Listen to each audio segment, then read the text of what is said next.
guess. But this one, I like this one a lot more because it does kind of go down the route of safe scaling, while you also still have good objective control with the Aatrox and the Hecarim. Gragas has really nice engage, too. Okay, this is just back. New meta. Yeah. Cho'Gath is it's just pretty insane. Generally, you see him into tank top, right? Yeah. You see a lot of... We saw, actually, the solo kill of Cho'Gath onto Sion the other day. I think what Live Sandbox Draft brings to the table here, Valdez, is really nice objective control with the Aatrox. It's going to be hard to control Herald if you're on the side of Frederick Breon, and it also scales up very nicely. It's kind of a catch-all composition. Doesn't have any big glaring weaknesses, minus the Aatrox is falling off later on. Well, we'll have to see how it goes as we are going to hop on to the Rift for game number 1 here. Live Sandbox against Bro. It makes it hard to play around objectives when you just don't have that information. Speaking of, Effort's going to fight for it here. I'm just kind of alone over here. Finally, Delight and Lava will rotate on over. Effort zoned away by that bubble, and now he's going to take a huge amount of damage. Does not have that flash, but it is going to be smited down here by Umti, and the rest of Live Sandbox is on the run. As nobody really wants to get in here, we're going to have another flash. Sleep on top of another one, and he should just be dead. That's going to be the kill given over to Umti, who can drop down this Rift Herald now if he'd like to in that fight compared to Fate's Victor. And it all comes down to the matchups that we have. So both big early objectives go the way of Bro, as Hoya is in a little bit of trouble here. He's going to be popped back, and now he's just going to feast the minion. He knows he's dead, so he's just going to try to delay as much time as possible. Does not have his feast anymore, so just being annoying. This ends up being not terrible for Live Sandbox in the bottom lane. He's a lot of extra farm here to Prince, but they're going to be able to take this pressure here and turn that into a Rift Herald in the mid lane. So remember that Lava did this to Showmaker as well with his Zoe. So Lava's no stranger to making the mid lane look easy on the Zoe, right? And we are going to have Effort and Croco actually stick around and try to fight over this Scuttle Crab. Not so sure about this one with Zoe so close by. You have to be really careful. You get slept, and that is the end of the fight. So they do think better of it here. That he's there, so Umti can actually take so much more of his jungle away. Lava's going to get mid-turret. I mean, this is just starting to look like a disaster here for Live Sandbox. Oh, man. Prince is alone down here. He cleanses and he flashes, but it does not mean he will get away. 3-on-1 as Effort is desperately trying to clear vision in their jungle. Really like the position here for Live Sandbox. Fate is going to have to teleport in, but otherwise it's a nice place to be. Uh-oh. Oh, man. Prince, not sure about that positioning. He takes way too much damage before the fight even begins.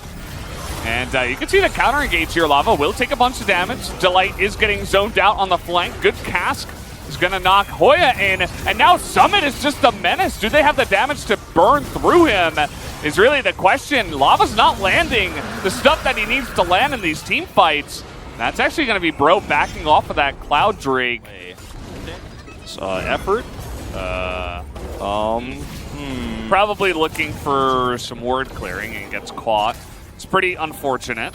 Yeah, I mean, that's the difference in terms of vision control between these two teams. They didn't get the Cloud Soul, but they're still going to make that Baron play I was talking about here. Yeah, you can easily do this, especially with Cho'Gath. You can also just turn off. They have the burst damage coming on in. That's going to be Lava picking up the kill. As Croco, he's pretty fast himself, but the flash will come in from Umti, who maybe went a little bit too far. The rest of his team not really backing him up on that one. Lava had to run all the way around. Or else you're just going to run out of room real fast in these team fights. Live Sandbox will collapse in. All right, here we go. They get a really nice flank onto that backline, and Delight just gets blown up. Huge damage, though, from the Zoe, but it's not quite enough. They have to kite this one back, as that's a big rupture. Lava will be looking for the kill. Nice block there from Summit. Once again, Henna is just kind of, he's a little bit zoned out. He's not really able to do consistent damage on the Tristana, and Lava's just trying to do it all by himself. I mean, he's got to try. In fights like this, they're not going to be able to take this Drake away. But this is starting to become very concerning. Oh, okay, here we go. This is where Bro really turned it on. We got another flash here for Lava. He's going to come on forward, look for the bubble. He finds another one, misses actually on Prince, who cleanses away from that one. And look at the true shot barrage damage. Prince is just going 1v5 right now. He's gonna get knocked up, and Fate was able to kite back with him. And Bro just got baited so hard into that choke point and got dominated. Yeah, I want to watch that fight again because Lava's target priority there was greedy. He wanted to actually get the sleep onto Prince so he could actually hit both, but he doesn't hit the follow-up Paddle Star, so he kills neither of the Aatrox nor the Ezreal there in that exchange. The follow-up is real. Fate comes through and just does a ton of damage to help assist him. And, I mean, True Shot Barrage, very strong ability, as it turns out, but this is the kind of mistake that's going to cost you a Baron. And Fred and Breon were so ahead. But then let's see, watch this, because he actually looks for the sleep onto Prince and then misses the paddle. And if he actually hits that, he kills Prince, and then you could turn around and kill Summit. But Prince actually hits the True Shot Barrage, goes over the wall, and gets a double kill, and everything changes. If they had actually just slept the Aatrox and killed him instead, it's a much easier follow-up. So unfortunately, Lava with very much looking for the greedy double there, ends up with nothing. Or they need Lava to hit Paddle Stars like every time it's on cooldown, and he's not able to do it. Here we go, one more shot. Ooh, Prince in the front line this time around. He's going to get a track repelled. They're trying desperately to dive onto him, but he survives for an insanely long period of time, and that's going to do it. They tried their very hardest to get onto that back line. At the end of the day, it is Ezreal, and, you know, they used all that to try to get onto the backline carry the Ezreal. Fate and the rest of them are just sitting there doing insane amounts of damage. Yeah, I mean, I think they just end here. They were looking to back and reset, but no, they decide that we've got enough of a wave here. We have an Ezreal who can actually do empowered shots on these turrets. I mean, they are going to go down. Fred and Breon in serious trouble here. Yeah, they're just trying desperately. The piece goes off. Henna's trying to go 1v4 right now. He's not able to get that kill, and he just gets blasted in the face by the Ezreal. That's going to do it for game number 1, Live Sandbox. Let's take a look and see where Zoe ends up. I mean, much out-damaged here by the Victor, but Prince, in the late game, he hit that 3-item power spike, and he was just... he played godlike, you know? And yeah, he spent some of his gold, too, to buy a QSS, and he also had Cleanse. Yep. So there was nobody in the late game that could get onto him. Not a single person. It didn't matter if Delight got the perfect engage, which he kind of did, around that turret when they were pushing with the Baron. It didn't matter. He was just going to get away, and that's just kind of the Ezreal number thing, right? He does almost 1,000 damage per minute.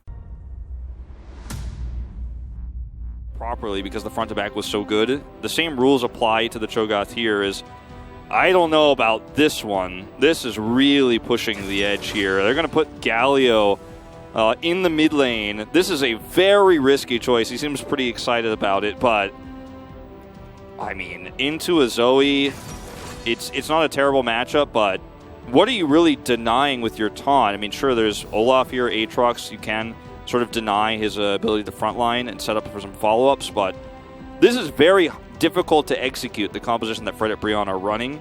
You know, we saw what can happen when Zoe kind of has to pull things through the mid-game. I think Prince, not on the Ezreal. It'll be interesting to see what he can do on this Kai'Sa that has seen so much success, but... yeah, I don't mind it. I think that Live Sandbox go on to something very similar this time around. The Kai'Sa almost fitting even better in this composition.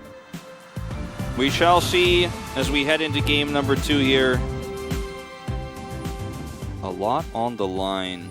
Sometimes you don't have the ability to wombo because the damage is so backloaded and there's such a strong front line. But right now we kind of are in a meta where you have one strong tank and then everyone else is engaging for the AD carry to do damage in the back and have an escape.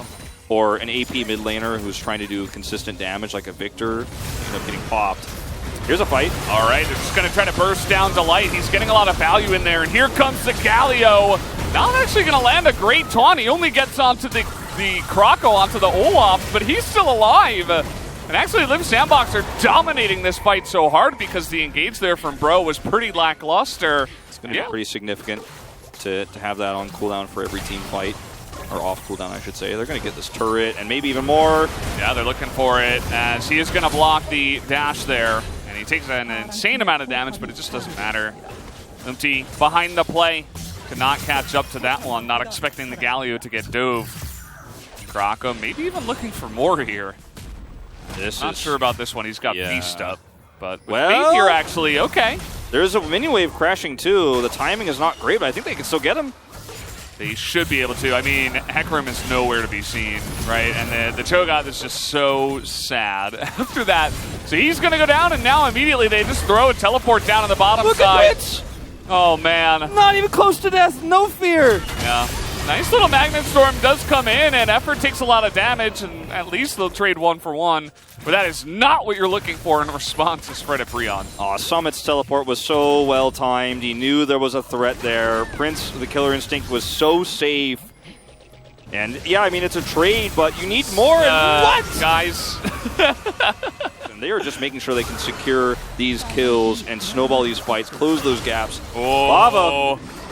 Thankfully, he dodged that trouble bubble, or else he was dead. Might still actually potentially scaling into the late game with a lot of frontline and the Tristana, but I think we're kind of past that point. Although, they do find 2 members in the top side. Effort, though, is going to survive, and so will Summit 1v3. We have the teleport coming in now from the Olaf, and it just doesn't matter. This Olaf is just doing insane amounts of damage in the backside of this team fight, and nobody can lock him down.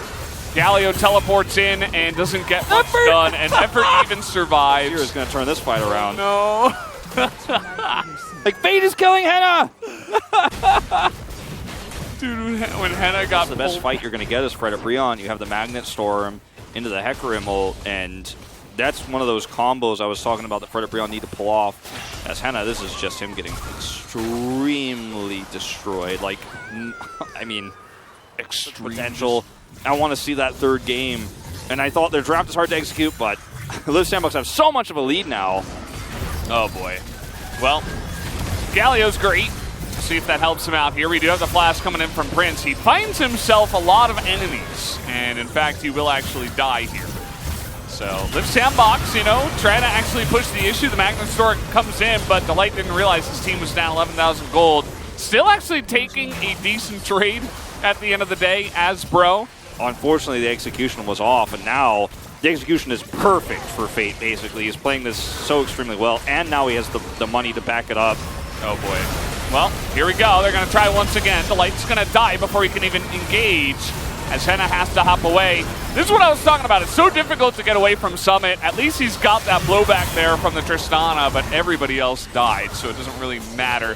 They get the Aatrox, but that's a double kill now for Prince. Remember, he still exists in this game alongside the rest of his Fed teammates, and that's going to be Liv Sandbox, just acing them here at 24 minutes. There was some debate about whether or not to end the game or go for Baron. I saw a few on the way pings towards the Baron, but as it turns out, they're on the way towards the Nexus Valdez. Yeah. They have so much damage output. Anyone who respawns here, Delight, the only one who's left, gets blown up by Fate. He's slept, and he is just going to trot his way out.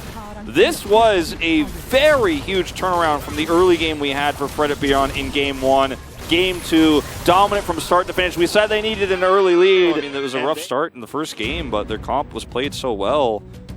I'm very impressed with this Liv Sandbox, and you know, the most exciting part of this team, I think, in recent weeks and in round 2 has been Summit, but with Fate kind of holding everything together, and Prince finally finding his strides here, again, albeit against a fairly weaker team in Fred at Breon, I think there's a lot to be excited about for Liv Sandbox right now. I mean, they are on the knife's edge of potentially making playoffs. And to have the mentality, to have the attitude you were pointing out earlier, they seem happy in the team house. That's the scariest kind of team you're going to face in this situation. A team that's not afraid, that's not stressed out, and is just going to play their best no matter what.